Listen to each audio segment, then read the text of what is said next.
방금 소개받은 전북대학교 정치외교학과에 재직하고 있는 송기도 교수입니다. 제가 아까 원광대학교 이렇게 들어오면서 이 건물 앞에 보니까 청년이 묻고 국민의당이 답한다 이렇게 되어 있더라고요. 사실 저는 오늘 강의를 처음 부탁받았을 때는 잘 몰랐고요. 우리나라 정당과 정당 정치가 어떤 것인가 이런 거에 대해서 원고 준비를 했고요. 그래서 전체적으로 이 정당이란 게 뭔가, 그리고 정당의 어떻게 어떤 기능을 하고 있고 그 정당의 본질은 무엇인가, 그리고 여러분이 꼭 앞으로 정당인으로서 정치인으로서 활동을 하고 앞으로 그럴 계획이 있으시면 이 정당에 대해서 꼭 알아둬야 될, 여러분 머릿속에 꼭 기억을 해둬야 될 것이 대한민국 헌법 제8조입니다. 그 대한민국 헌법 제8조는 정당에 관한 조항입니다. 그러니까 꼭 이걸 알아두셔야 될 거고요. 그 다음에 이제 시간이 있으면 한국 정당 정치의 문제점과 어떤 과제들이 있는지 좀 살펴보도록 하겠습니다.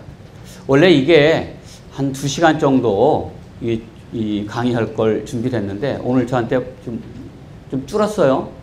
1시간 정도만 해달라고. 그래서 아마 다 못 올 것 같고요. 간단하게 이야기를 해드리도록 하겠습니다. 앞에서 김관영 의원도 청년들이 정당에 소속되어 있는 것과 안 되어 있는 것의 다른 점에 대해서 간략하게 이야기를 했었습니다. 정당의 기능에 대해서 아마 설명을 했었어요. 정당이라는 것은 국민의 생각을 전부 다 국민의 생각이 무엇인지 그걸 알아내는 것이 바로 정당의 기능입니다. 그래서 제가 오늘 여러 가지로 설명을 하겠지만 여러분은 그것만 하나 알아두시면 될 것 같습니다. 정당은 국민과 국가를 연결해주는 고리다 이렇게 생각하시면 될 것 같습니다. 그러니까 정당이 없으면 국민의 생각을 알 수 없게 된 것이 현대 정치입니다. 전 세계에 수없이 많은 나라들이 있죠. 과거에 18세기 중엽 이후에 정당이라는 개념이 나타나기 시작했습니다. 사실 정치라는 개념이나 이런 이야기는 아리스토텔레스 때부터 있었죠. 여러분 잘 아다시피 폴리스에서의 생활이 바로 정치니까요. 그런데 정당이라는 폴리티컬 파티라는 말이 나타난 거는 에드먼드 버크라는 사람이 1776년에 와서 처음으로 쓴 단어입니다. 그 전까지는 정당이라는 개념이 없었죠. 거의 이런 뭐 파당이라든가 카발이라든가 클릭이라든가 이런 것들로서 이해를 했던 거죠. 그래서 현대 정당에는 당연히 이와 같은 파당이나 붕당이나 도당 이런 것들이 함께 들어가 있습니다. 혹시 여러분들이 요즘 신문 보면, 언론 보면 가장 많이 나오는 것 중에 무슨 친박이니 비박이니 무슨 친노니 비노니 이런 이야기들 많이 나오잖아요. 그 당내 파벌이라고 생각하시면 돼요. 그런 게 또 정당이라면 당연히 있어야 되는 거고요. 그게 무슨 없어져야 될, 무슨 박멸해야 될 이런 게 아니거든요. 근데 그게 훨씬 더 이제 현대 와서 조금 달라지긴 했죠. 어쨌든 먼저 말이죠. 정당이 왜 필요한가? 이 정당이란 개념이 이제는 생소한 개념이 아니고 여기서 정치 생활의 일부예요. 전 세계에 200여 개 국가가 있는데 정당이 없는 나라는 거의 없습니다. 어떤 형태로건 정당은 각 국가 정치 과정에서 중요한 역할. 아까 제가 말씀드렸죠? 국민의 생각을 알아보는. 국민의 생각이 무엇인지, 여론이 무엇인지, 이거를 국민의 정치적 의사 형성을 갖다가 알아내는 거죠. 국민의 정치적 의사 형성을 알아내는 기능이 바로 정당에게 부여된 기능입니다. 그걸 하는 거예요. 앞에서 또 여러 의원님들이 이야기하는 중에 우리나라가 헬조선 이렇게 이야기하고 청년들이 대접받지 못한다고 그러는데 대접받지 못하는 이유는 간단해요. 투표를 안 하시니까 그렇습니다. 여러분이 투표를 많이 하면 당연히 정치인들이 신경 쓸 수밖에 없고요. 근데 그것이 어디를 통해서 나옵니까? 투표라는 게 정당을 통해서 그것이 나타나게 되죠. 예, 전 세계에 정당이 없는 나라는 거의 없다. 그런데 어떤 나라가 그럼 정당이 없을 것 같습니까? 정치가 없는 곳은 정당이 없습니다. 정치가 필요 없는 나라. 어떤 나라겠어요? 왕이 통치하는 나라입니다. 왕이나 독재자가 있는 나라도 정당은 있어요. 근데 왕이 통치하면 굳이 정당이 있어야 될 필요가 없죠. 그래서 전 세계적으로 왕이 통치하는 나라들만 정당이 없습니다. 예를 들어서 사우디아라비아, 또 카타르, 오만, 아프리카의 스와질란드, 바티칸은 뭐 잘 아시죠? 교황이 계시는데 거기에 정당이 있으면 안 되겠죠. 그다음에 뭐 퉁가, 토발루, 팔라우 이런 나라들이고요. 아시아에서 부탄이라는 나라가 왕정으로 있다가 2008년에 바뀌면서 처음으로 정당이 나타나기 시작했습니다. 즉 다시 말하면 정당이라는 것은 이제 전 세계 어느 나라나 다 있는 것이고요. 그만큼 중요한 것이다.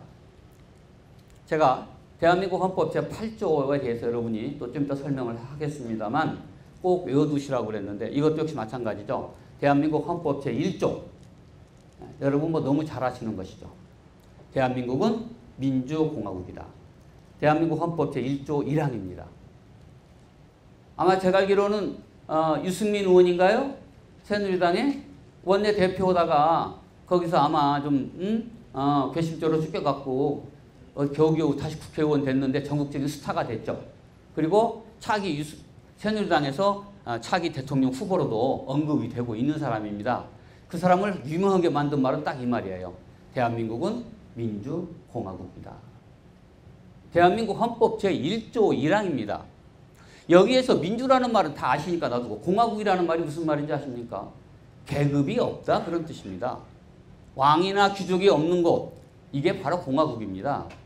대한민국이 민주공화국이라고 대한민국 헌법에 써 있는데 대한민국이 계급이 없다라고 그랬는데 교육부의 고위 관리가 계급이 있다고 이야기했지 않았습니까? 민중은 개나 돼지다. 나는 대한민국의 1%가 돼야 되겠다 이렇게 이야기했잖아요. 시끄럽게 떠들다 조용해진다 이렇게 이야기했잖아요. 그러니까 계급이 있다고 본 거죠. 대한민국은 계급이 없는 사회다라고 이야기한 거. 너무나 당연한 이야기를 했는데 그 당연한 이야기가 아무나 할 수 있는 건 아닌가 봐요. 여러분이 꼭 아셔야 될 거고요. 두 번째, 보다 정확하게 아셔야 될 거는 대한민국의 주권은 국민에게 있고 모든 권력은 국민으로부터 나온다입니다. 대한민국의 주권은 국민에게 있답니다. 대한민국의 주권이 대통령에게 있는 게 아니고 대한민국의 주권이 국회의원한테 있는 게 아니고 대한민국의 주권이 바로 여러분에게 있습니다. 여러분이 대한민국의 주권자입니다. 그리고 모든 권력은 국민으로부터 나오게 되어 있습니다. 이게 대한민국 헌법 제1조입니다. 1조 2항에 나와 있는 거예요. 현대 민주정치가 국민의 정치라고 이야기합니다. 보통. 지금 내가 와서 지금 강의하는데 이 당의 이름이 국민의 당입니다. 왜 국민의 당이라고 했을까요? 국민이 주인이다 이런 뜻인 것 같아요. 제가 알기로. 근데 제가 이 당 명칭을 내가 만들지 않았으니까 말은 못하겠습니다만 아마 그런 뜻으로 만든 것 같아요. 여러분 민주주의 하시면 가장 생각 많은 그 말이 있죠. 에브라함 링컨의 이야기요. 국민을 위한 국민의 정당. 뭐 이런 거죠. 여기도 보니까 그 써있던데요. 그 중에 제일 중요한 건 뭡니까? by the people입니다. of the people도 아니고 for the people도 아니고 by the people입니다. 국민에 의한. 그래서 국민의당도 보니까 by the people을 제일 앞에다 썼더라고요. 원래 링컨은 뒤에다 썼는데. 여러분이 주인이다 그런 뜻이죠. 대한민국의 주인은 바로 국민입니다. 국민의 정치죠. 대한민국 헌법 1조 2항에 있죠. 국민이 주권자이고 모든 정치적 권위가 국민에게서 나온다. 즉 국민이 국가의 최고 기관인 것입니다. 국민이 국가의 최고 기관이라고 대한민국 헌법에 이렇게 써 있지만 그러나 문제는 국민이 국가 권력을 직접 행사하지 못한다는 거예요. 어떻게 하냐? 너무나 많으니까 사람이. 그래서 어쩔 수 없이 우리를 대표할 수 있는 사람을 뽑는 겁니다. 그래서 우리는 선거를 통해서 구성된 이 의회를 통해서 우리가 대신 권력을 행사하는 거예요. 우리는 그걸 대의민주주의라고 이야기를 하는 거죠. 여기 전라북도에 7분의 국회의원이 계십니다. 전부 10명인데요. 국민의당이 7분, 그다음에 더불어민주당 2, 그다음에 새누리당 1 이렇게 되어 있습니다. 그럼 전라북도 도민의 생각은 10명에 의해서 대표되고 있다는 거예요. 그러면 그 70%가 국민의당 국회의원에 의해서 대표되고 있다 이렇게 이해할 수 있겠죠. 전국적으로는 또 다르죠. 그러나 전라북도는 그렇게 되어 있다라는 거죠. 이게 대의민주주의인데, 그래서 따지고 보면 그분들이 다 개개인이, 국회의원 개개인이 다 권력기관이고 이렇게 되어 있지만 실질적으로 이분이 일을 하고, 그러니까 형식적 정치기관을 정부, 국회라고 한다면 이들이 그냥 자기가 나와서 된 게 아니잖아요. 국민의당이라는 이름을 통해서, 국민의당이라는 이름으로 유권자들로부터 심판을 받은 거잖아요. 그러니까 그거를 공천을 해준 사람이 누굽니까? 국민의당이잖아요. 정당이잖아요.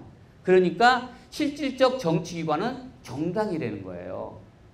형식적으로는 이렇게 되어 있지만 실질적 정치기관은 정당이다. 즉 다시 말하면 정당은 그러면 현대 민주 정치 지도의 핵심이다. 이렇게 설명할 수 있습니다. 앞에서 이야기했다시피 정당이 없으면 정치가 지도될 수 없다. 이렇게 설명할 수 있어요.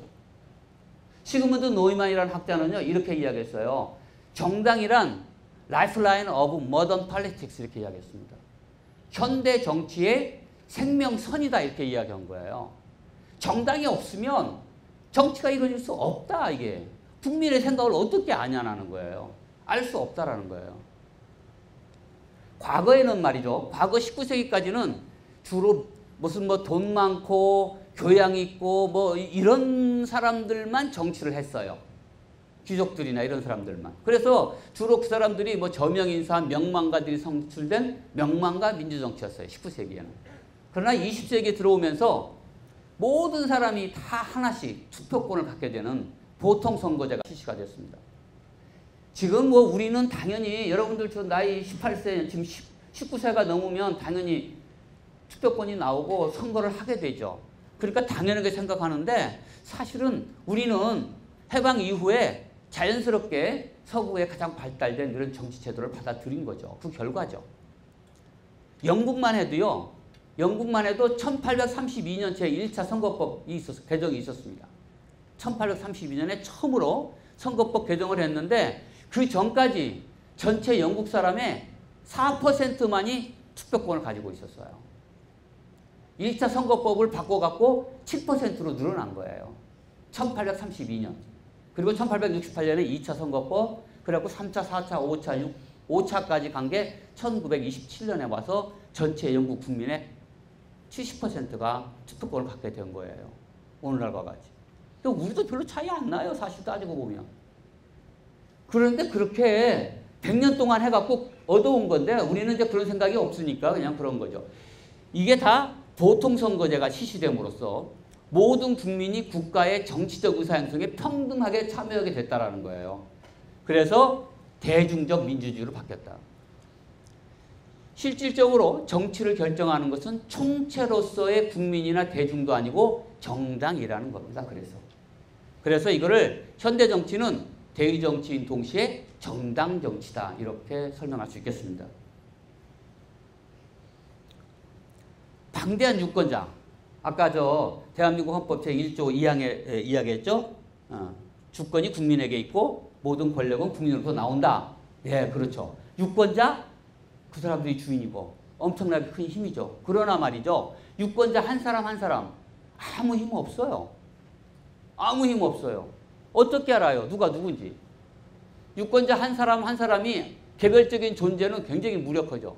아무런 공고도 없이 개인으로만 활동한다면 대다수 유권자들은 아마 모르긴 해도 정치적 무관심이나 이게 폴리티컬 아노미에 빠지게 되는 거죠. 힘이 없게 되는, 무력해지는 거예요. 그래서 정당이 바로 이런 유권자 대중에게 중요한 문제의 초점을 가르쳐주고 정치적 강령을 제시하고 공직 후보자를 추천해서 선택의 기준을 삼게 만든다라는 거예요. 대개 두 가지 형태가 있습니다.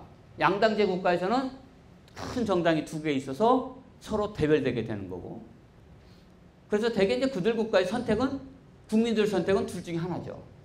다당제 국가에서는 굉장히 다양한 정당들이 있어서 선택의 폭이 훨씬 더 넓습니다. 예를 들면 그렇게 생각하시면 돼요. 우리가 파란색을 선택할 것인가 빨간색을 선택할 것이냐. 둘 중에 하나 선택하라고 그러면 나는 그냥 녹색인데 어디로 갈까? 이렇게 생각이 드는 거죠. 안 할 수도 있겠죠. 그런데 예를 들어서 빨주노초 파남보 7가지 색깔이 있다고 한번 생각해 보세요. 선택하기가 훨씬 쉬울 거예요. 자기하고 비슷한 정당을. 근데 대한민국의 정당이 되게 2개, 한 3개쯤 있다가 되게 크게는 뭐 2개였겠죠. 국회 교섭단체라고 설명을 하면 2개 있다가 국민의당 하나 더 만들어졌죠. 근데 3개가 이제 된 셈이죠.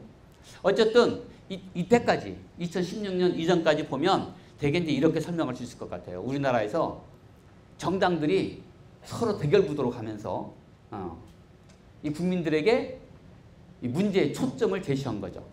예를 들면 87년 선거에는 민주냐 반민주냐 이걸로 논쟁이 돼서 소위 지금으로 시작으로 하면 새누리당과 민주당이 싸운 거죠. 또 96년에는 4.11 총선의 중간평가 이런 문제가 있었고 97년 12월에는 IMF 논란 때문에 그게 아주 제일 중요한 정치 문제가 됐죠. 2004년에는 그때 노무현 참여정부죠. 노무현 대통령이 선거법에 뭐 위반했다 이런 이야기가 붙어갖고 탄핵이 됐습니다. 의회에서. 그래서 그때 이게 선거를 앞두고 2004년 4월 선거를 앞두고 열린우리당이 만들어지고 열린우리당이 국민들에게 대통령 탄핵이 부당함을 알렸고 이게 문제가 돼서 그때 수없이 많은 사람들이 대한민국 국민의 반절이 152석이 열린우리당이 152석을 차지하게 됐습니다. 이때 말이죠. 너무나 많은 사람들이 막 갑자기 됐기 때문에 이때 국회의원 된 사람들을 좀 비아냥거리는 말로 탄돌이라고 이야기했습니다. 이게 탄돌이가 무슨 탄핵 때문에 국회의원이 된 사람들 이런 탄돌이 뭐 이런 의미로 이렇게 이야기가 돼요. 2006년 대선에는 잃어버린 10년이라는 걸 가지고서 이명박 대통령 그리고 지금 새누리당이죠. 그 당시 한나라당이 잃어버린 10년이라는 걸 가지고서 아주 문제를 삼아서 선거에 승리를 했고요. 2008년 총선에는 이 새누리당이 서울과 수도권에서 뉴타운 정책을 해갖고 엄청나게 많은 승리를 거두었죠. 그래서 그때 의원에 당선된 사람들을 2004년에 이 탄돌이라는 그 말에 비유해서 이번에는 타운돌이다 이렇게 이야기를 했습니다. 선거 쟁점이 그걸로 포커싱이 맞춰진 거예요. 정당들이. 2012년 총선에서는 사실 정당에 대해서 안철수 현상이라고 우리가 이야기하는 현상이 나타나면서 반정당 현상이 나타나기 시작했어요.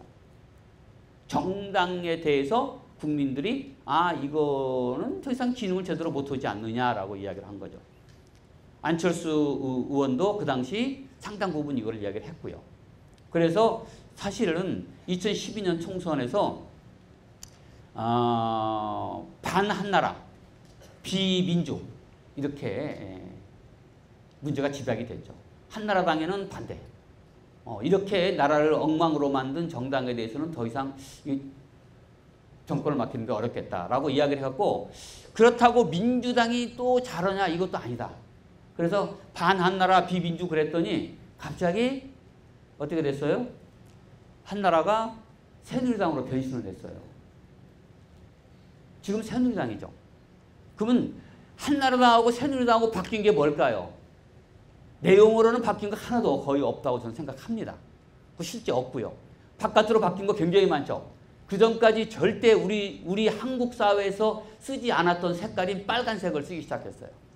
옛날에는요. 빨간색 입고 다닌다든가 아니면 빨간 넥타이 메고 다닌다든가 그러면 빨갱이라고 그랬어요.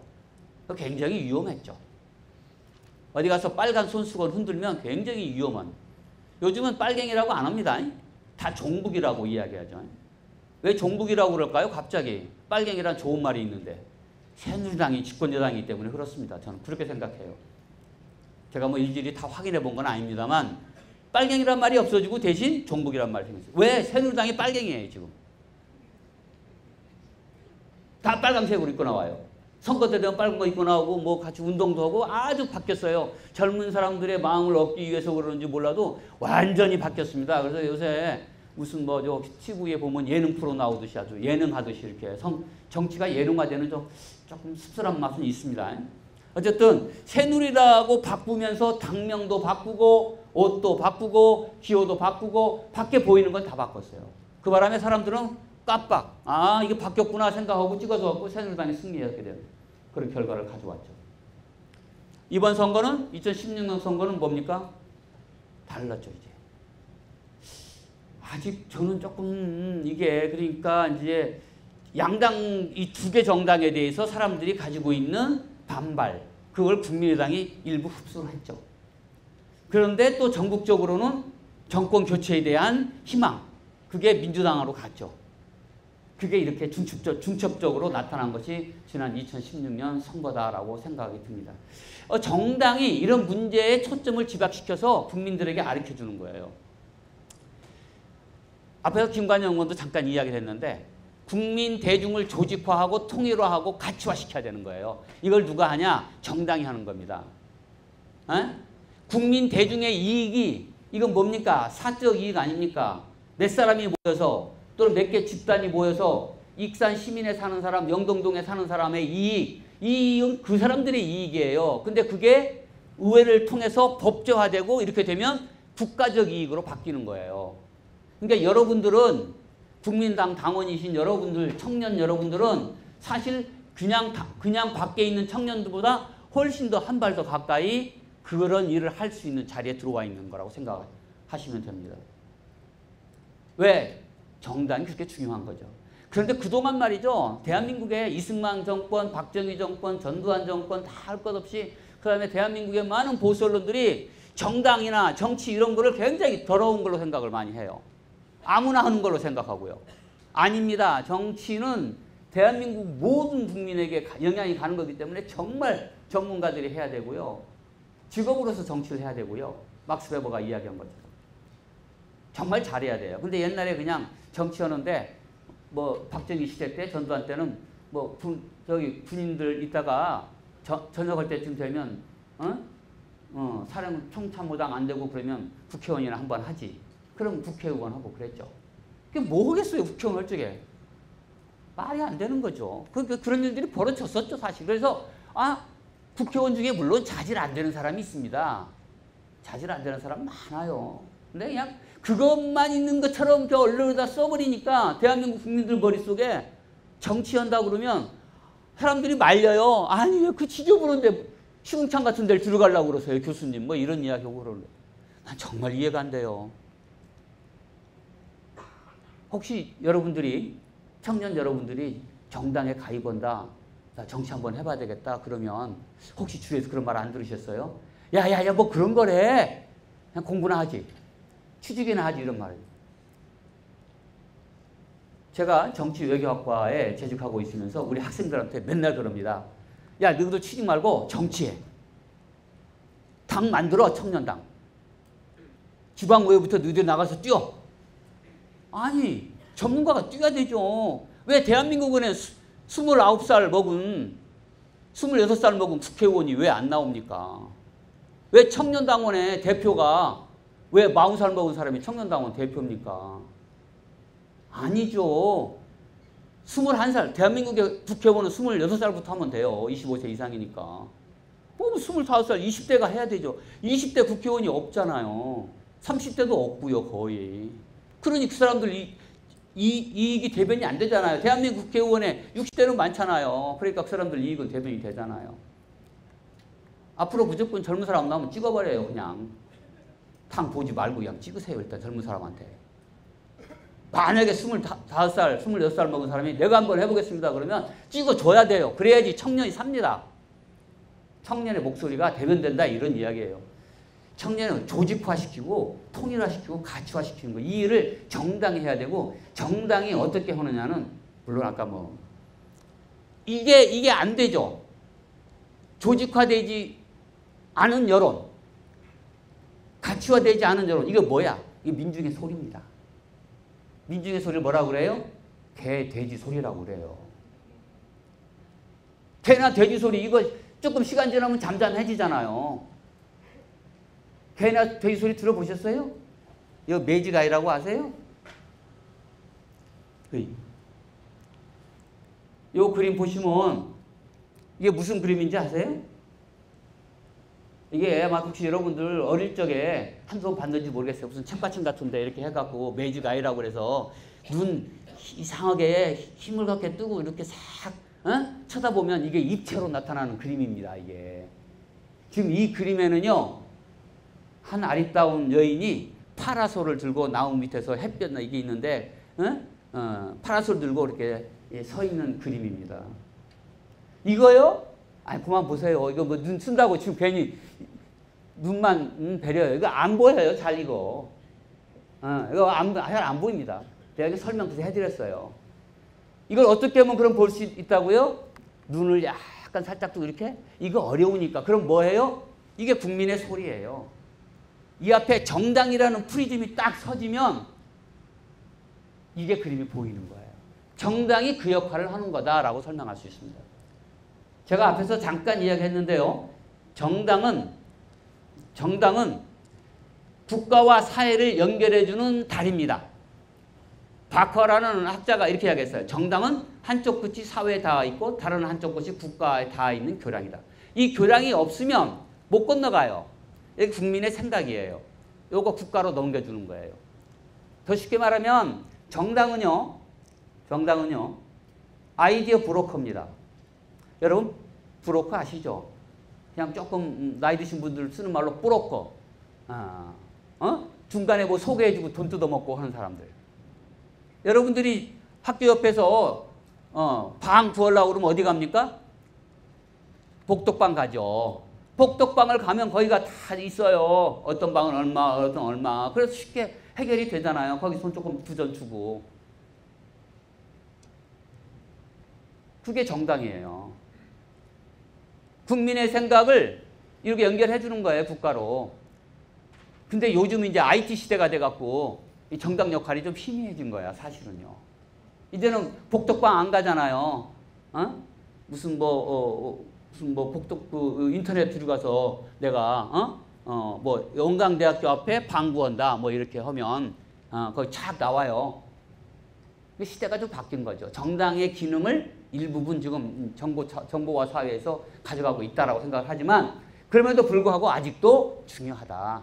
정당이. 이제 여러분들이 정당 정치를 처음 하시는 분도 있는 것 같고 그러니까 제가 뭐 정치학에 정당 정치에 나오는 간단한 문제 기본만 좀 말씀드리겠습니다. 여기 잘생긴 분 있죠? 이게 에드먼드 버커라는 분입니다. 이 사람이 1770년에 책을 한 권 썼어요. 이렇게 Thought on the Cause of the Present Discontent. 현재의 불만족에 대한 원인에 관한 몇 가지 생각들 뭐 이런 거죠. 지금 우리나라도 지금 이 책 쓰면 딱 어울려 아주. 나라가 개판이잖아 이제. 이게 뭐 아니 세상에 무슨 청와대 모 수석 아들이 이 경비대 차출됐는데 거기서 경찰청 높으신 분의 그 운전수로 됐잖아요. 그래서 왜 그거 뽑았냐고 물어봤더니 코너링을 아주 잘해서 뽑았다 이렇게 대답을 했어요. 그것도 국회의원들이 국감이라는 게 뭡니까? 국민을 대표해서 물어보는 자리예요. 국민이 물어본 거예요, 지금. 국민이 물어봤는데 당신 왜 그 사람을 경찰청 차장 운전수로 뽑았습니까? 그러니까 북악 스카이웨이를 가서 해보니까 코너링이 아주 좋았어요. 제가 북악 스카이웨이 저도 여러 번 다녀봤거든요. 그 코너링 그렇게 할 데 없어요. 그냥 살살 몰고 다니면 되는 데입니다.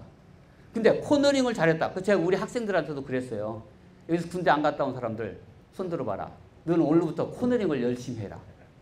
자동차 딴 거 할 거 없다. 코너링 열심히 하면 경찰청 차장에 최소한 경찰청 차장의 운전수로 좋은 보직으로 다녀올 수 있다. 세상에 그게 무슨 말입니까? 그게 말이 되는 이야기입니까? 사람들이 불만이 있는 거죠. 말도 안 되는 이야기를 계속하고 있으니까.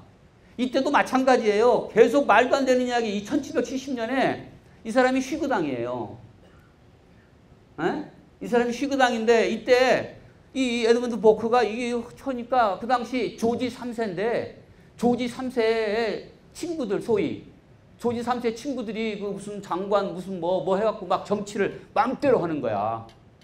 그러니까 이 사람이 이제 열난 거지. 아이씨 뭐야. 소위 문고리 권력이라고 그러죠. 문고리 권력들이 난리치고 그러니까 이 사람이 이거 아니야.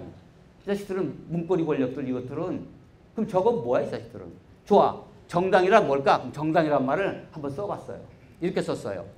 주의나 정견을 같이 하는 사람들이 그 주의나 정견에 의한 공동의 노력으로 국민적 이익을 증진하고자 결합한 단체. 요거 기니까 다 외지 마시고요. 국민적 이익만 외세요. 국민적 이익의 증진. 그래서 이 당 이름이 국민의당이라니까. 달리 국민의당이 아니에요.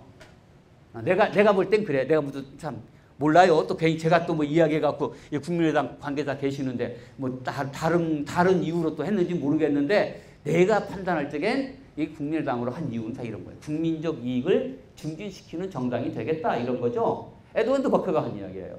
그래서 그 후로 세계에 국민의당이라는 이름을 가진 당이 많아요. 국민의당. 어? 그래서 이 사람이 이 이야기를 한 거는요. 아까 이야기한 대로 조지 3세 주위에 조지 3세 친구들이 많이 있어요. 그래서 킹스 프렌즈라고 그래갖고 킹스 프렌드들이 정치를 농단하니까 그거를 너희들은 팩션이나 카발이나 너희는 도당이나 분당이나 파당이지 너희는 정당이 아니야. 정당이라 하면 국민적 이익을 증진하고자 결합한 단체가 돼야 돼. 이렇게 설명을 한 거예요. 깔끔하게 설명이 됐어요. 그 전까지 정당이란 말이 없다가. 그래서 이게 최초로 정당을 규정한 거고요. 지금도 정당을 규정할 적에 가장 많이 쓰는 표현이에요. 근데 약간 좀 뭐라게 이해가 잘 안 돼. 현대에서는. 국민적 이익이 뭐냐는 거예요. 국민적 이익. 어떻게 대한민국 전체 국민의 이익이 똑같아질 수 있어요? 다르죠. 그래서 근데 이 사람이 이제 이 이야기를 한 거는 제가 조금 더 이야기를 하면 여러분 밥도 식사도 하시고 더 졸릴 것 같으니까 옛날 이야기를 좀 하나 해드리죠. 영국에 엘리자베스 여왕이라고 있었어요. 다 아시죠? 대영제국을 키운 사람이죠. 이분이 영국을 완전히 이제 올려놓고 근데 이분이 결혼을 안 했잖아요. 사람들한테 그렇게 이야기했잖아요. 나는 영국과 결혼했다. 그래서 우리 박근혜 대통령도 좋아하세요. 자기도 대한민국과 결혼했다 이렇게 이야기하니까. 공통점이 생겼잖아. 물론 나라를 운영하는 방법은 조금 다른 것 같아요. 그러나 어떤 공통점은 있어요. 그래서 엘리자베스 여왕이 나는 영국과 결혼했다 그러고 물론 엘리자베스 여왕도 남자들 많았어요. 다 사적으로 만나고 그랬겠죠. 뭐 그냥 살았겠습니까? 어쨌든 영국을 위대하게 만들어 놓고 그랬는데 후계자가 없잖아요. 그래서 다음의 왕을 자기 사촌 누이의 아들인 스코틀랜드의 제임스 1세 그곳에서는 제임스 6세라고 하죠. 를 데려다가 영국의 왕을 했죠. 근데 이제 그 제임스 1세, 다음에 찰스 1세, 다음에 찰스 2세, 제임스 2세 가다가 또 왕위가 끊어졌어요. 그러니까 이제 거기 쌈나서 여러분들 명예혁명이라고 들어보셨죠? 명예혁명을 통해서 화란회가 있었던 영국의 엘리자베스, 이사벨 여왕의 부인이 와갖고 왕위를 이었습니다. 그런데 그분들이 또 아들이 없었어요. 그래서 자연스럽게 이제 영국의 왕을 새로 이제 뽑아야 돼. 1700년에. 왕위가 끊어졌으니까. 그래서 어떻게 했냐? 영국의 많은 귀족들이 모여서 야, 우리 왕을 새로 하나 데리고 오자.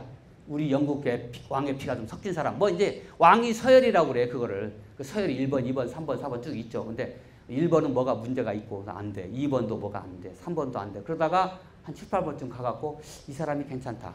그래서 데리고 왔어요. 함부르크에 있었던 귀족을 데리고 왔어요. 무진장 잘생겼어. 키도 훤칠게 커. 건강해. 건강 굉장히 중요하죠. 왕이 되는데. 그래서 이 사람을 영국의 왕으로 모셔왔습니다. 근데 이 사람이 다 좋은데 딱 하나 흠이 있어요. 영어를 몰라. 영어를 못해. 그러니까 이게 굉장히 중요한 흠이면서 영국의 귀족들이 생각할 때에는 너무나 좋은 흠이야. 그래서 영국의 왕으로 조지 1세. 지금 현재 영국의 왕가입니다. 이게. 지금 현재 영국의 왕가예요. 그 조지 1세가 왕이 된 거예요. 그 왕에서 이제 회의해, 이렇게. 그러면 이제 쫙 영국 귀족들이 앉았죠. 그리고 자기가 이제 회의하는데, 무슨 말인지, 아니, 제가 지금 한국말로 하는데도 졸리기도 하고 그러는데, 이걸 내가 영어로 한다고 한번 생각해 보세요. 얼마나 졸리겠어요. 이 사람은 뭐 독일말이나 뭐 이런 말 하고 있다 갑자기 영어로들 떠들고 그러니까 이거 뭐. 그래서 안 되겠다. 야, 미니스터 중에서 하나 좀 자기 마음에 드는 애 데려다가 당신이 회의를 좀 주관해라. 네가 첫 번째 미니스터다. 그래 프라임 미니스터가 된 겁니다. 영국의 수상제가 그렇게 해서 발달이 된 거예요. 아, 그죠? 너무 옛날 이야기에서 좀.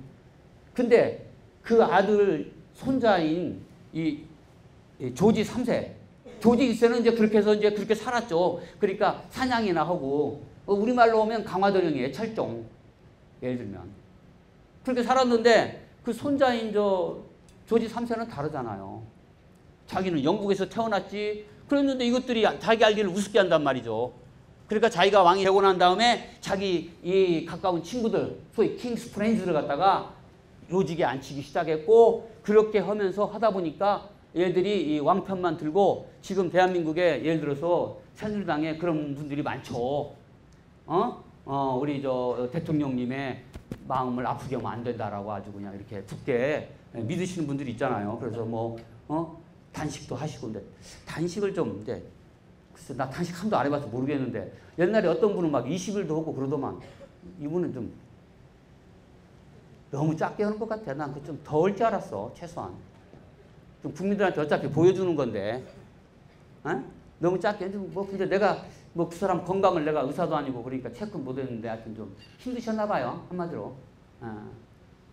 그러니까 조지 3세 때 전부 다 왕의 눈치만 삼키고 그렇게 하다 보니까 야 이거 개판으로 돌아가니까 안 되겠다 그래서 이 사람이 이렇게 이야기하고 나온 거죠.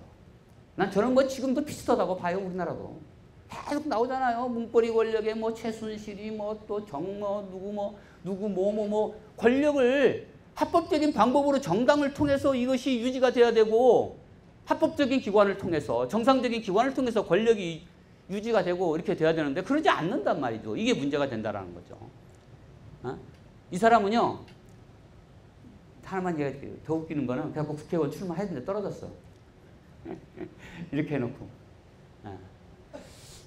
현대에 와서는 앞에서 에드먼드 버크가 이야기한 국민적 이익을 위한 것이 정당이다. 국민적 이익을 증진시키고자 하는 것이 정당이다라고 이야기를 했는데 현대에 와서는 다르게 이해를 해요. 왜? 이거 말이 안 되거든. 국민적 이익이 어떻게 합쳐질 수가 있냐라는 거예요. 하나가 돼요? 아니, 예를 들어서 사드 배치하자. 그게 국가적 이익, 국민적 이익입니까? 그게? 반대하는 사람이 있잖아요. 그렇다고 보면 이건 국민적 이익이라는 게 이거 아니다. 정당이란 그럼 뭐냐? 이거는 에드먼드 버크가 한 이야기인데 이거는 전체 이익의 이름으로 부분 이익을 추구하는 것이 정당이다라는 거예요. 겉으로는 전체 이익, 국민의 이익 그러지만 실질적으로는 집단 이익, 부분 이익이다라는 거고. 또 정당이란 집단 또는 계급 등의 특수적 이해관계를 위해 정치 활동을 하는 특수 집단인데 국민적 이익의 증진은 정당의 특질이 아니라 표면상, 보편적 이념과 목적의 표면 형식일 뿐이다. 내용적으로는 당원의 이익을 대표하는 주의체다. 아까 여러분들 여기 앞에 나오셔서 막 인사 말씀하신 의원님들 보셨죠? 너무 좋아하시잖아요. 아유 내 새끼들, 우리 당원 막 이러는. 새누리당 가면 그분들이 그렇게 말하겠어요? 그렇게 얘기 안 하죠. 어쩔 수 없어요. 그게 잘못된 거다라고 이야기하면 안 되고요. 그것이 정당이라는 거예요. 앞에서 이야기한 국민적 이익, 이거 문제 있다. 정당이란 먼저 권력을 획득하기 위한 기도이며 여기서 말하는 권력이란 정치의 통제력을 의미한다. 정당은 분명히 이야기하죠. 정당의 목적은 앞에서도 아까 또 이야기하시더만 다음번 내년에 정권 교체하자고. 그 정권 교체하자는 말을 앞에서 말은 안 했지만 국민의당으로 가자 지금 이야기하신 거잖아요. 나도 앉아있으면서 그렇게 들었어요. 정당은 일단 정권 교체가 제일 중요합니다. 정권 교체를 해야지만이 그 당이 가지고 있는, 그 당의 당원들이 가지고 있는 정책이라든가 이념이라든가 그거를 실현시킬 수 있기 때문에 그렇습니다. 예? 현대에 와서는 그래서 정당의 국민적 이익 이런 거를 이게 주로 국민적 이익이라는 게 주로 규범적이고 이상적인 거죠. 그래서 현실적인 측면을 강조하게 되죠. 그러면 이제 정당의 좀 사상적 성격이 조금 많이 강해지게 된다. 그렇게 돼요. 이러다 보니까 정당의 이상적 측면이 소홀히 되고 타 이익단체와 구별이 어렵게 된다. 이거 그래서 좀 사람들이 이제 문제 제기를 해요. 야, 그러면 정당이나 이익단체나 다른 게 뭐냐? 이렇게 이야기를 하는데, 좀 다르죠. 정당은 이 정치 활동이라든가 조직이라든가 이런 게 모두 공개적으로 되어 있어요. 여기 국민의당 이런 거 예를 들면 뭐 새누리당 또 더불어민주당 뭐 다 마찬가지죠. 당명 뭐 당의 당헌, 당 강령 그다음에 조직 이런 거 전부 다 공개하게 되어 있습니다. 활동도 민주적이어야 돼요. 다 전부 다 공개하게 되어 있어요. 그게 다른 것과 다른 거예요. 다른 조직과 다른 거다 이렇게 설명할 수 있습니다. 그다음에 이제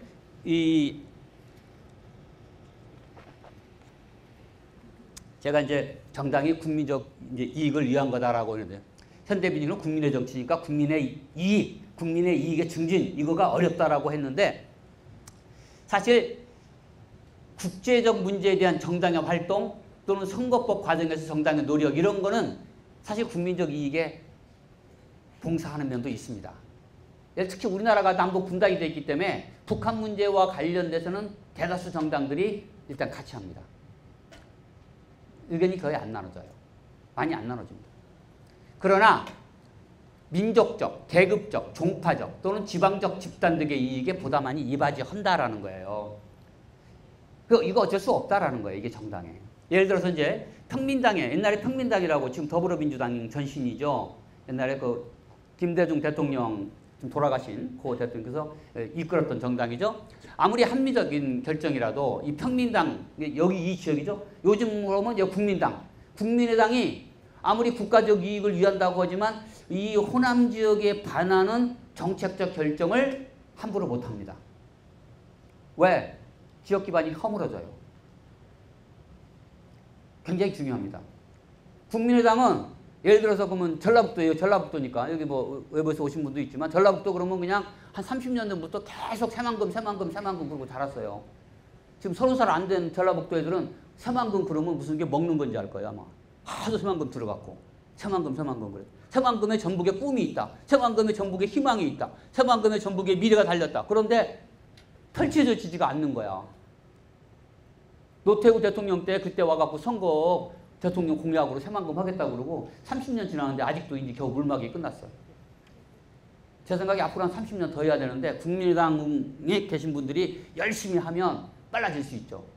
그래서 그랬나 어쨌나 하여튼 여기 아까 김관영 의원이 계시던데 카지노 거기다 만들자 그래갖고 좀 시끄러워졌죠. 카지노 만들면 그냥 논하죠. 한마디로. 논합니다. 네. 제가 그래서 좀 찾아봤어요 한번. 근데 대한민국 사람들은 절대 노름하면 안 됩니다. 다 법에 걸리십니다. 못하게 돼 있어요. 미국에 가면 라스베가스라고 있는데 혹시 거기 가도 하지 마세요. 거기서도 걸리면 걸립니다. 대한민국 노름은 안 됩니다.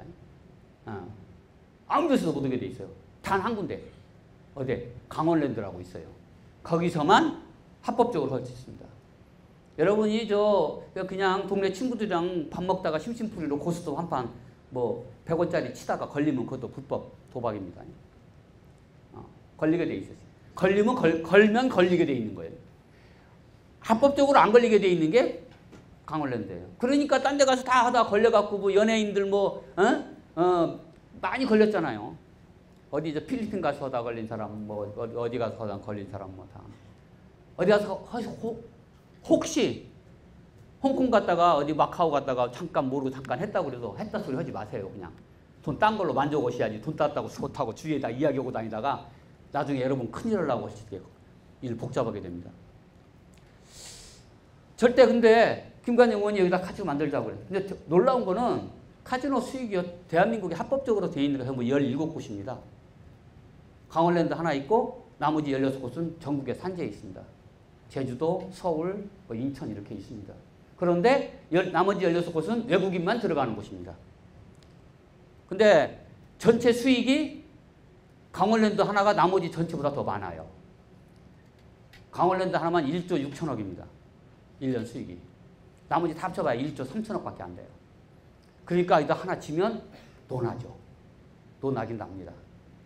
근데 이제 그로 인해서 가져오게 될 여러 가지 또 문제점들 정말 심각하게 고려를 해야 된다고 저는 생각을 합니다. 특히 강원랜드 같은 경우에 이게 들어오면 또 이거를 어떤 자본으로 할 것이냐. 외국 자본으로 하면 결국은 돈 다 빨려 나가는 거죠. 하여튼 뭐 그 문제는 오늘 주제가 아니니까 제가 말씀드리고 싶은 거는 그런 결정을 만약에 호남 사람들이 반대한다고 그럴 적에 국민의당이 계속 끌고 나갈 수 있겠느냐라는 거예요. 이게 참 복잡한 문제가 되는 거죠.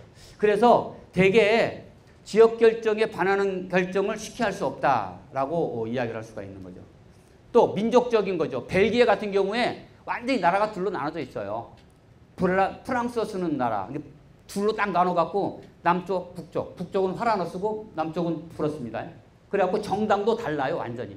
똑같은 정당. 국민의당 무슨 뭐 왈룽 지부가 아니고 왈룽 국민의당.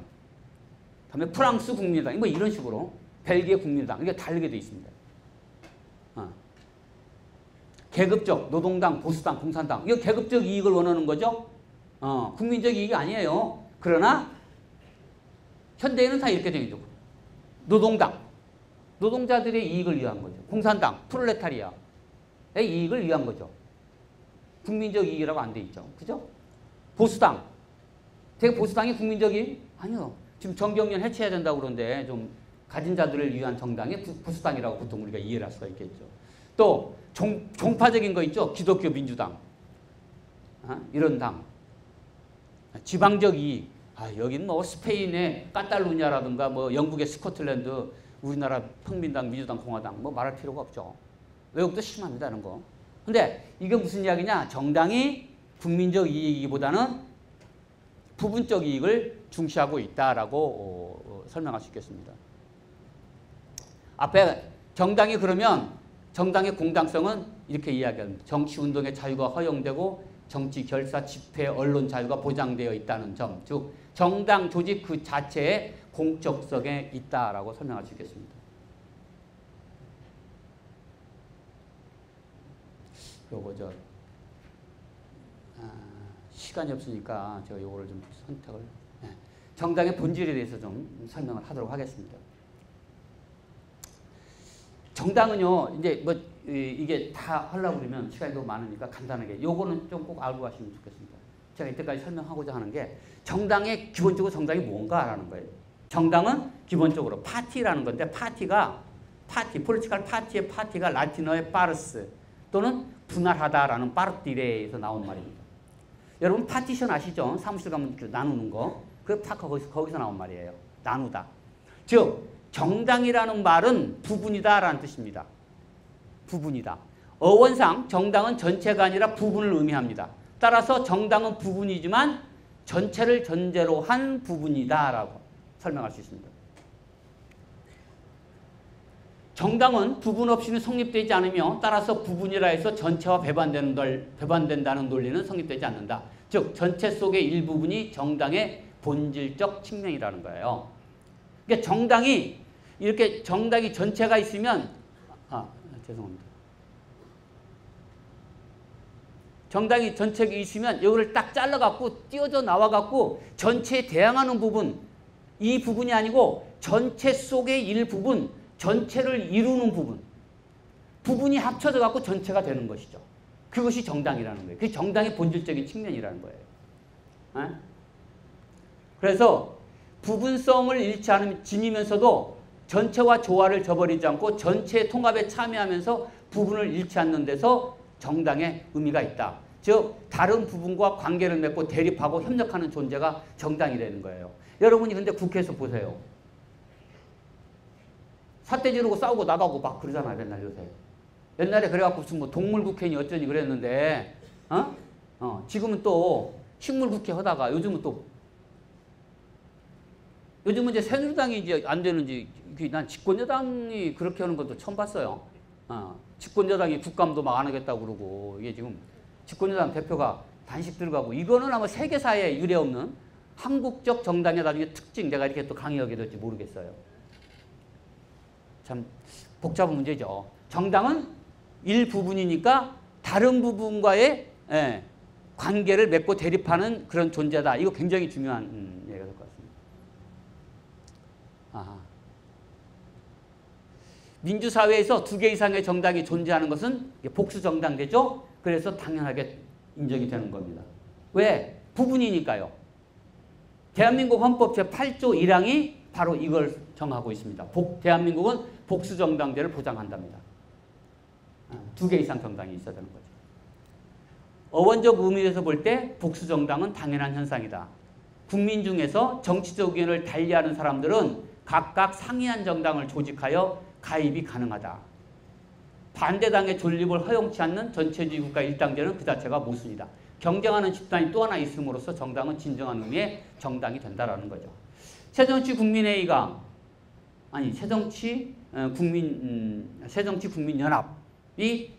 국민의당이 거기서 짝에서 나온 거잖아요. 많은 의견이 있었죠. 물론 개인적인 감정도 있지만, 안철수 전 대표가 새로운 정치를 해야 되겠다라고 그리고 끌고 나온 거란 말이죠. 그게 정당이 새로 만들어져야 되는 이유가 되는 거죠.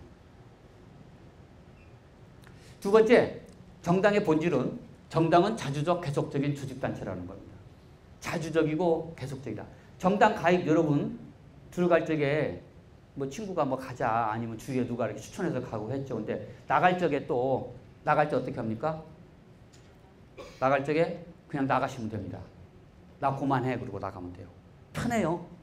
근데 그거 말고 여러분 이상한 조직 있잖아요. 뒤에다 용문이 화장실에 목욕탕 가면 나 가끔 보는데 뒤에 용문이 하신 분들 싹 들어오면 네, 조심하죠. 같이 물통 들어갈 적에 살짝 이렇게 들어가죠. 네, 물 탕 튕기고 그러지 않습니다만 그 사람들 그 조직 들어갈 때는 자유롭게 들어갈지 모르지만 나올 적에 못 나옵니다.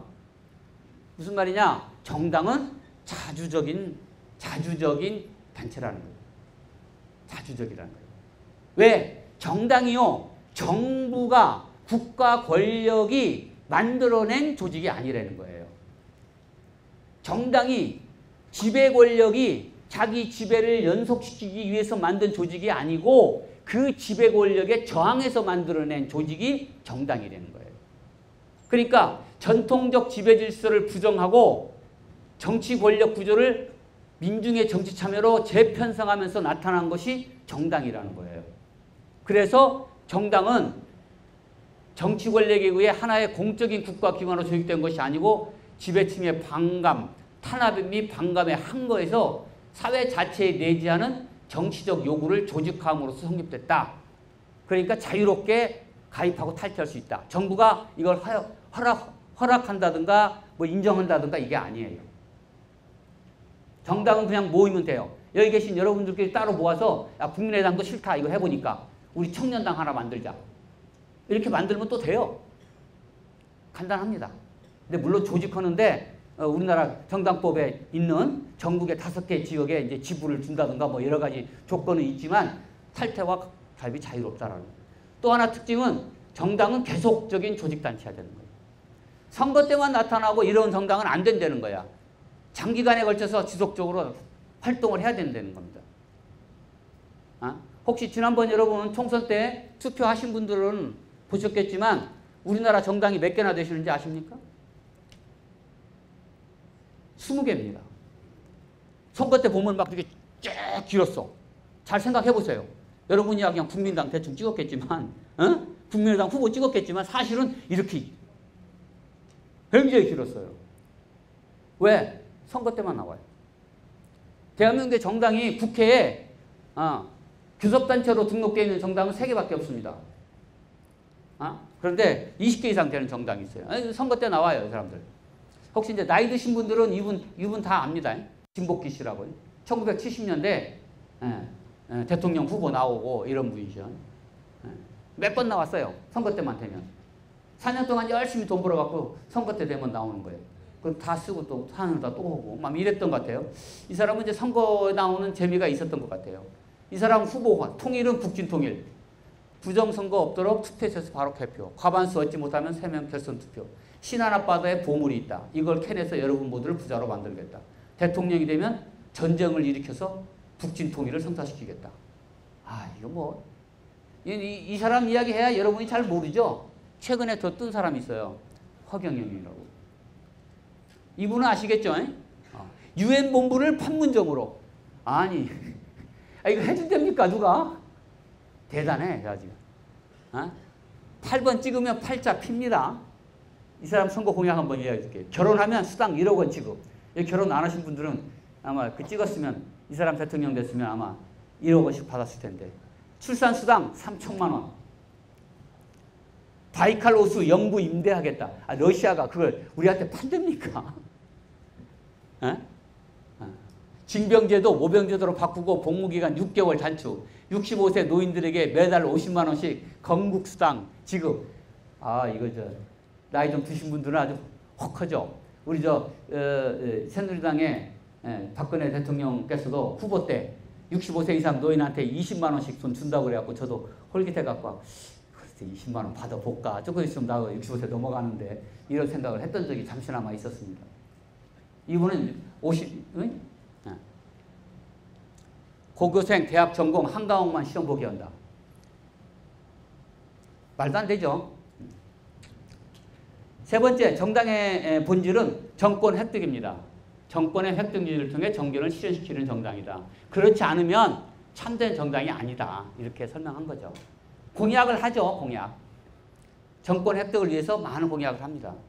정치인들의 공약 사실 믿을 거 좀 못 되긴 못 돼요.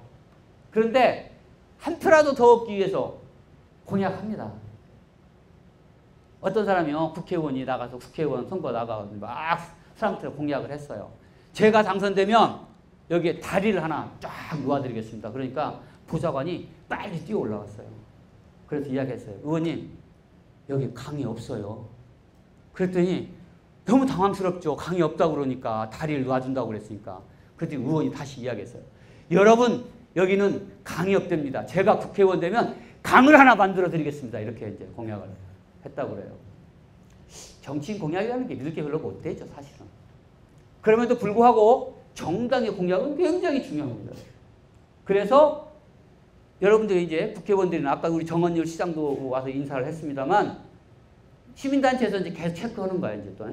그래서 공약 이행률, 그래갖고 4년 끝나면 거기 발표해요.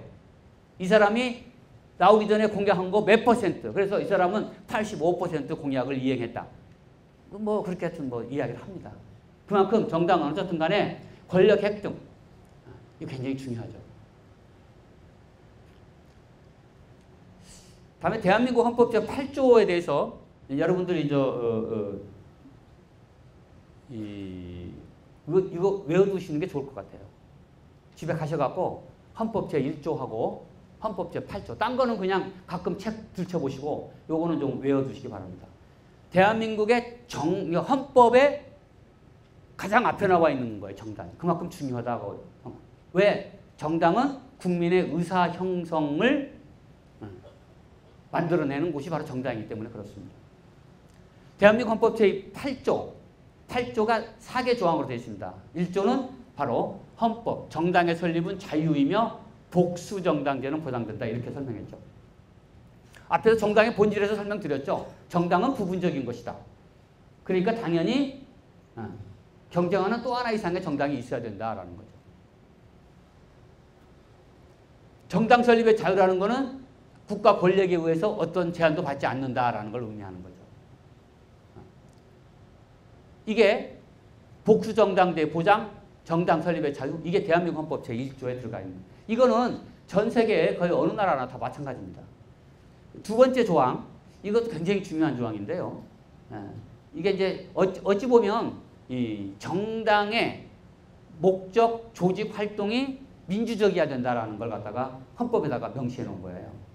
그러니까 정당의 목적, 조직, 활동, 목적이나 이런 거는 여러분이 지금 국민의당 홈페이지에 들어가 보시면 다 써 있습니다. 거기. 국민의당이 왜 모였는가? 국민의당이 추구하는 건 뭔가? 어떤 정당이 될 것인가? 이런 거 다 써 있어요. 거기에. 강령이나 이런 거. 또 조직 다 써 있어요. 아까 보니까 우리 전정희 전 의원이 무슨 여성 무슨 위원장이신 것 같던데 조직이 다 써 있죠. 김광수 의원이 전라북도 도당 위원장 이렇게 돼 있죠. 이런 게 다 만들어요. 활동. 그 정당에서는 하는 활동. 이런 활동들이 목적, 조직, 활동이 민주적이어야 한다. 민주적이야. 이게 민주적이라는 단어가, 민주라는 단어가 말하자면 굉장히 중요하죠. 그러니까 이게 민주적으로 안 되고 독단적으로 위에서 누가 지시해서 만든다든가 이렇게 됐을 적에 이거는 헌법 소원감이 될 수도 있어요, 사실. 정당의 조직, 또 활동 이런 게 민주적으로 만들어져야 된다. 또 국민의 정치적 의사 형성에 참여하는 데 필요한 조직. 정당의 제일 중요한 것 중 하나가 국민의 정치적 의사 형성입니다. 즉 다시 말하면 국민의 생각이에요. 제가 아까 매주가이로 보여드렸죠. 국민의 생각이에요. 국민의 생각이 뭔지 모르는 거예요. 국민이. 혹시 여러분 중에 지난번 뭐 교육감 선거나 교육위원 선거를 해보신 분이 있으신지 모르겠어요. 거기에는 정당이 개입을 안 합니다. 우리나라는 교육을 굉장히 신성한 것으로 생각해요. 제가 볼 적에 그렇게 뭐 신성한 것 같지 않은데 하여튼 우리나라 많은 분들은 교육은 신성한 것이니까 정치가 개입하면 안 된다 이렇게 생각을 하는 것 같아요. 그래서 교육감 선거에는 정당이 개입을 못합니다. 옛날에는 교육위원 선거도 정당 공천을 못하게 만들었어요. 그러니까 어떻게 돼요? 몰라요 누가 나왔는지. 문제는 그렇잖아요. 그나마 교육감은 전체라도 되니까 TV 토론이라도 한 번씩 나오지. 교육위원 선거는요. 진짜 누군지도 몰랐어요. 전라북도에 교육위원이 6명 있었는데 어디서 누가 나오는지 어떤 분이 나오는지 이름도 모르고 그리고 투표장가 투표했죠. 아까 제가 말씀드렸죠. 유권자 개개인이 단독적으로 활동하고 그러면 알 수가 없는 겁니다. 국민의당을 찍은 많은 사람들이 자기 지역구에 예를 들어서 A라는 의원이 나왔다. 근데 이 사람에 대해서 어떻게 알아요? 그 공천은. 만약에 이 사람이 정당 공천을 안 받고 그냥 나왔으면 내 개인이 잘 몰라요. 그런데 국민의당에서 공천했구나. 그러면 내 국민의당을 믿고 찍는 거예요. 그게 공천입니다. 굉장히 중요한 거죠. 그래서 이 정당이 국민의 정치적 의사 형성을 만드는데 참여해야 된다. 그래서 이 정당의 정당의 목적 조직 활동이 민주적이어야 한다는 것은 정당의 강령 또는 기본 정책과 당원이 민주적이어야 하며 정당 내부의 의사 형성, 당원의 권리, 의무, 당의 운영 이게 민주적일 뿐만 아니라 정당의 활동도 민주적이어야 한다. 이걸 이야기하는 거예요. 이 지역에서 전북에서 민주당이 30년 동안 독점적 지위를 누려왔습니다. 때때로 전 의원이 다 민주당 의원인 적도 있었습니다. 이렇게 된 적은 없었어요. 30년은 동안 그렇게 갔어요. 그러다 보니까 어떤 일이 생겼냐면 당의 공천은 당선이 성립이 됐어요. 공천은 당선, 그 순간 어떻게 돼요? 유권자인 전북 도민의 선택권이 없어져 버린 거예요. 그러니까 전북 도민들은 30년 동안 투표를 하면서 내가 투표를 하는 건지 투표하고 나오면서 화나는 거야. 그렇게 찍어 왔어 이때까지. 그러다 보니까 어떤 일이 벌어지냐면 공천하는데 공천 심사하는데 민주적이요? 심사하다가 도중에 도망가서 유성 가서 심사하고 막 그랬어. 신문에 보도되고. 왜? 막 싸우고 그러니까. 주구당 위원장이 공천권을 가지고 있고 그걸 행사하는데 반발하는 사람이 있으니까 딴 데 가서 하고 그냥 발표해버리는 거야. 그랬는데 그 사람이 또 되는 거야 그 다음에. 왜? 민주당이니까. 30년간 그려왔어요. 그래서 많은 사람들이 거기에 대해서 반발하고 이건 아니지 않냐라고 이야기를 하는데 그러다가 아마 나는 지난 선거 때 국민의당이라는 당이 나오면서 새로운 정치를 가지고 나왔기 때문에 국민들이 거기에 호응을 한 거다라고 생각을 합니다. 정당에 이 굉장히 중요한 거예요. 이게. 민주적이어야 된다. 목적, 조직, 활동이 민주적이어야 된다. 이 정당 활동이 민주적이어야 된다는 게 그래서 나는 안철수 대표가 새정치 그러는데 사실은 저는 잘 모르겠어요. 안 대표께서 새정치라고 말씀하셨는데 저분이 무슨 말을 하려고 그러나 내 정치학자로서 머리 아무리 굴려봐도 쉽게 답이 안 나오더라고요. 그래서 저는 그런 생각을 많이 합니다. 초심으로 돌아가야 된다. 아마 그거 아니겠느냐. 지금 우리가 지금 아까 이야기해오는 정당의 본질, 정당은 부분이다. 정당은 국민을 자주 죽인 거다. 정당은 국민의 여론을 형성하는 거다라는 거예요. 정치적 의사 형성. 이걸 어떻게 잘 해야 된다는 거예요. 이걸 잘해주면 국민이 좋아하겠죠.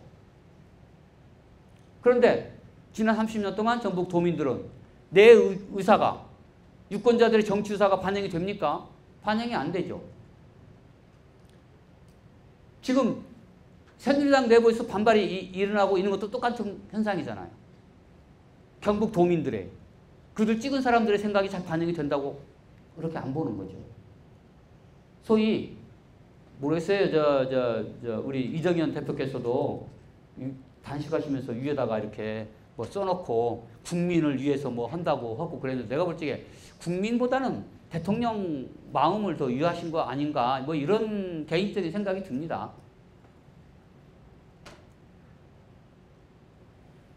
그거죠. 정당은 이렇게 정치적 의사 형성에 참여하는 데 필요한 조직을 가져야 된다라고 설명을 하고 있습니다.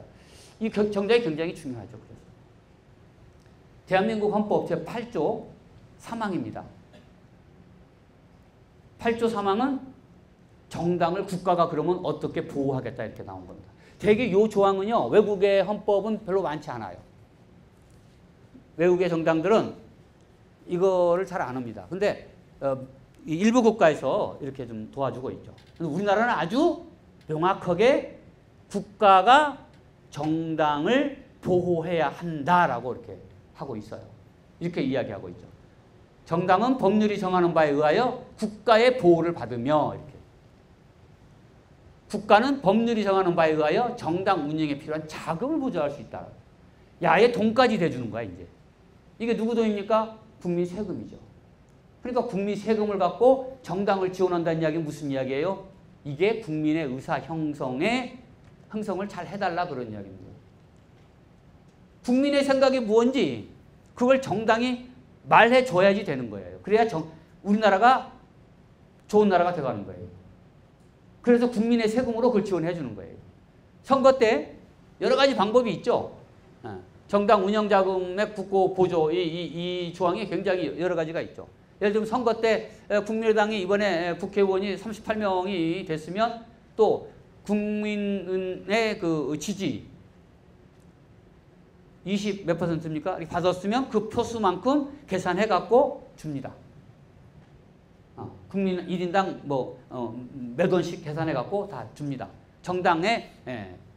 그래서 그 돈으로 정책 활동도 하고 이렇게 교육도 하고 선관위에서 하게 되기 이런 거 하는 거죠. 여러 가지 일들 할 수 있게끔 지원해주고 있는 거예요. 그 다음에 또 이제 이거는 이제 정당에 대한 지원이고 정치인의 지원도 많습니다. 혹시 여러분 해보신 분이 있는지 모르지만 여러분 연말 되면요 10만 원까지 자기가 좋아하는 정치인한테 후원금이라고 이렇게 정치 후원금 주면요 국가가 돈 돌려줍니다. 세금에서 빼줍니다 나중에. 그러니까 여러분들 좋아하는 정치인한테 연말에 10만 원씩 이렇게 좀 지원해 주시면 본인도 기분 좋고 받는 사람은 더 좋고 나는 나중에 세금으로 돌려받으니까 또 좋고 생색내고 하여튼 무슨 꼭 먹고 안 먹고라고 그럽니까? 그런 정치 자금법이라고 있습니다. 대한민국 헌법 제8조 4항 이번엔 정당 해산에 관한 조항입니다. 이 조항은 정말 조심스럽게 써야 되는 조항인데 지난번에 실질적으로 이게 집행이 돼버렸어요. 우리나라에서. 이걸 제안해 놓은 나라가 많지는 않은데요. 이 정당은 목적이나 활동이 민주적 기본 질서에 위배될 때, 여기서 민주적 기본 질서에 위배될 때, 정부는 헌법재판소에 해산을 제소할 수 있고 정당은 헌법재판소 심판에 의하여 해산된다. 이렇게 되어 있습니다. 정당이 민주적 기본 질서, 그러니까 민주적이라는 게 굉장히 중요한 거죠. 위배될 때 정부가 헌법재판소에 해산을 제소할 수가 있죠. 헌법재판소는 9명의 재판관으로 구성되어 있습니다. 그리고 헌법재판소의 판결은 전부 다 3분의 2입니다. 과반 아닙니다. 그건 무슨 이야기냐? 어렵게 되어 있다는 거예요. 과반이면 쉬운데 3분의 2니까 어려운 거죠. 그래서 정당 해산은 저는 기본적으로 이 조항은 하지 말라고 만들어 놓은 것 같은데 그래도 이제 근데 지난번에 예를 들어서 이게 민주적 기본 질서에 위배됐다. 진보정의당인가요? 진보당이 해산됐죠. 이정희 씨가. 근데 정말 그게 이해가 안 되는 게 저는 그 당이 국민들로부터 일정 부분 지지를 받았고 국민의 투표에 의해서 선택된 사람들이에요. 국회의원이. 근데 그 사람을 대한민국에서 공부 잘해서 사법시험이 되고 해서 사법시험이 돼서 법관으로 임명된 사람이 파면시켰어요. 국민이 선택한, 대한민국의 주권자인 국민이 선택한 사람을 국가가 임명한 사람이 파면시켰다. 이게 저는 법이 정치를 죽였다 이렇게 생각을 합니다. 굉장히 조심해야 돼요. 그래서 국민의 선택을 정당이라는 것 자체가 만들어질 때 국가가 만든 게 아니고 지배 권력에 대항해서 국민들이 만든 거란 말이죠. 국민의 뜻을 중시했던 거란 말이에요. 그래서 서구 사회에서 거의 이런 일이 없습니다. 서구 사회에 극우정당들이 지금 있어요. 최근에 극우정당들이 막 나타나요. 예를 들면 영국의 유킵이라고 그래서 영국의 그 독립당 이번에 브렉시트 할 적에 굉장히 활약을 많이 했죠. 영국의 유킵당이 지금 15%가량 차지하고 있어요. 프랑스의 내셔널 프롱이라고 그래서 장마리 르팽이라는 사람이 히틀러도 괜찮은 사람이다 이렇게 이야기하는 사람이에요. 그럼에도 불구하고 국민의 지지받고 국민의 지지를 못 받으면 없어져 가는 거죠. 예전에는 5%밖에 안 되는데 지금은 굉장히 커졌어요. 지금 유럽이 시간이 다 됐습니까? 예. 제가 너무 딴 이야기 좀 많이 하다 보니까 시간이 벌써 다 된 것 같습니다. 정당의 본질은 국민과 국가를 연결해 주는 고리고 현대 정치에 있어서 정당의 역할이라는 것은 국민의 의견을 알아내는, 국민의 의견을 찾아내는 것이 정당의 기능이고 역할이기 때문에 국가가 그거를 보호하고 그렇게 하라고 했단 말이죠. 돈을 줘가면서. 그렇기 때문에 그 정당이 만약에 기능을 안 해버리면 그 나라의 정치가 엉망이 될 수밖에 없는 거고 안 되는 거예요. 그래서 정당이 잘 되는 것만이 결국은 그 나라 정치가 잘 되는 것이고 그 나라가 잘 되는 것이다 라고 설명할 수 있을 것 같습니다. 이게 대한민국 헌법 이 8조에 대한민국 헌법 8조에 나와 있는 그 생각이라고 생각이 들고요. 그래서 저는 이제 마지막으로 제 말을 좀 마무리를 지어야 될 것 같습니다. 혹시 필요하시면 다른 여러 가지 자료도 있으니까 좀 보시도록 하고요. 이 국민의당이니까 국민의당 청년 또 여성 당원 이제 여러분들께서 오셨으니까 국민의당은 다른 정당과 다르게 신생 정당이지 않습니까? 그리고 새로운 정치, 신정치를 목표로 하는 것 같아요. 우리나라 정당의 새로운 변화 바람을. 저는 새로운 정치가 꼭 새로운 게 아니고 저는 초심으로 돌아가는 정당 원래 목적. 그러니까 너무 현실적이지 말고 조금은 좀 주범적인 그런 정당으로 돌아가는 것이 아마 새 정치가 아니겠는가 저 개인적으로 그런 생각을 해봅니다. 예, 바쁘신데 들어주셔서 고맙습니다. 네, 감사합니다.